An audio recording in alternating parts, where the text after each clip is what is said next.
My name is Jenny Rock from Jenny Rock Coaching, and today we're going to talk about when you stay for the sake of the children in an abusive relationship. Because staying for the sake of the children is something that I hear quite a lot of. Because don't want the children to come from a broken home. You want the children to grow up with both parents. You worry about what's going to happen to the children if on visitation, if you're not there. And there's a whole host of reasons why people stay for the sake of the children. But I just wanted to talk about today from the other perspective, because when you have parents that fight all the time, it can really affect children. And that kind of throws the question up of, is there any sense in staying in an abusive relationship for the children's sake then? Because domestic violence and marital conflict remain leading causes of psychological stress for many women, irrespective of their educational or economic background. And despite being empowered through financial independence, social support, or psychological counselling, many find it hard to stop the cycle of abuse or conflict. And violence in the household can easily put the children at direct risk of being harmed.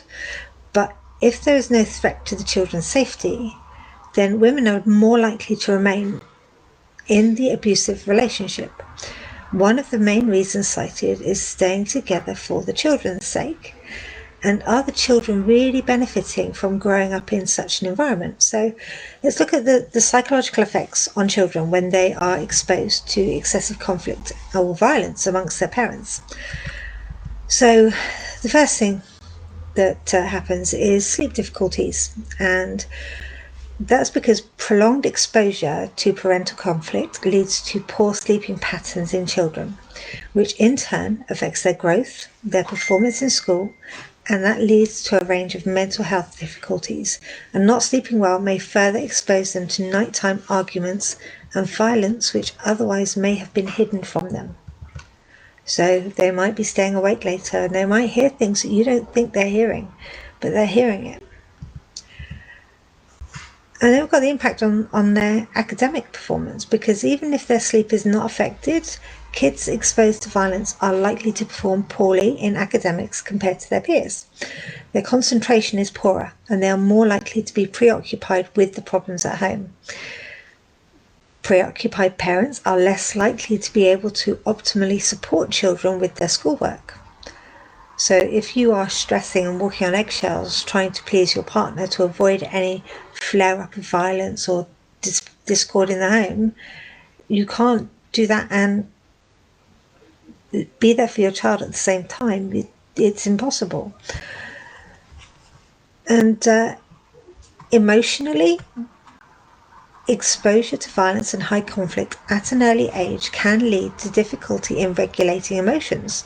High levels of unchecked aggression or depression can make it harder for the children to manage their own negative emotions and feel insecure in expressing themselves properly.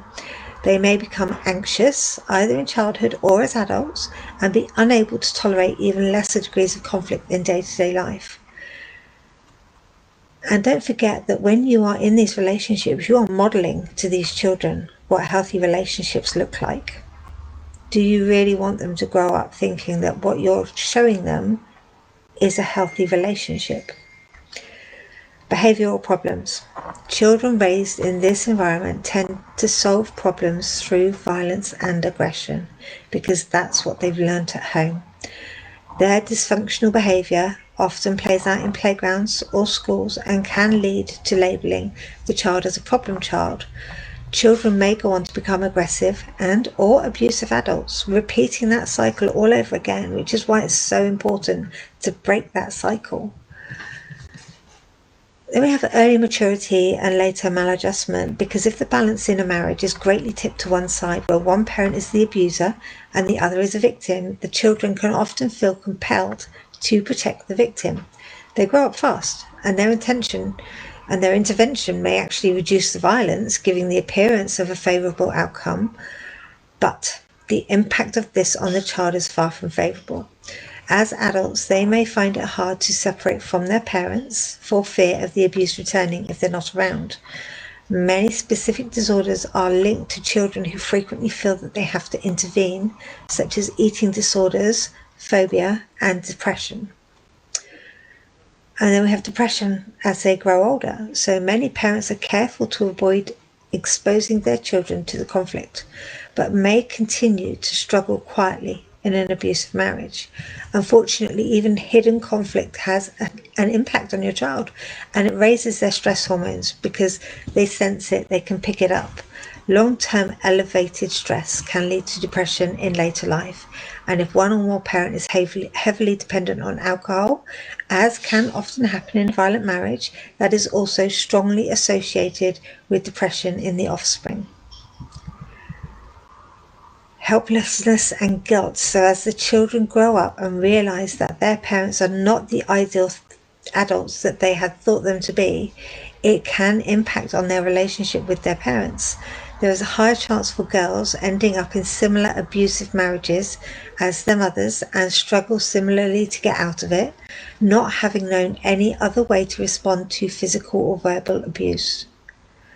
But often the children are also exposed to the narrative that their mother stayed in the marriage for their sake, making them guilty for being the reason that their mother was unable to resolve or respond to the abuse.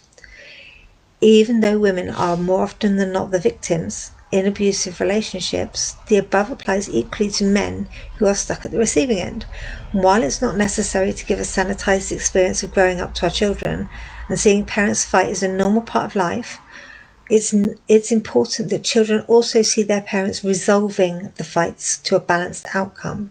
It's not necessary for women to leave their abusive husbands or vice versa, but if efforts are not made in stopping the violence or resolving the conflict, it will do more harm than good to the entire family. Even more important than staying together in an abusive relationship is parenting together as happy individuals for the children's sake. And basically what you are doing as parents is you are modeling for the child what a healthy relationship looks like.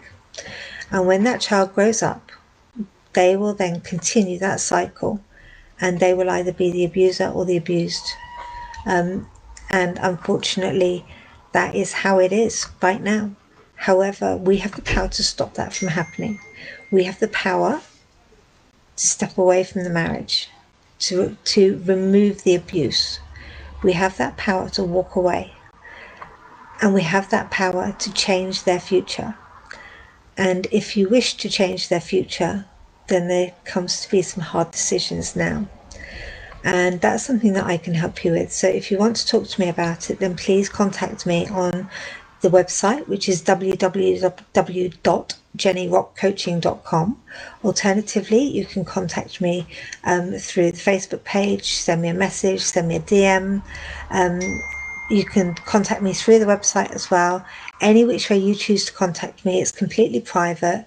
There is no judgment. There is no blame attached to it. Please feel free to contact me, and then we'll see what I can do to help you. I have a number of solutions, and this is my field of expertise. So please don't hesitate. Give me a call, give me a shout, direct message me, comment saying, can you talk to me? More than happy. All right. And if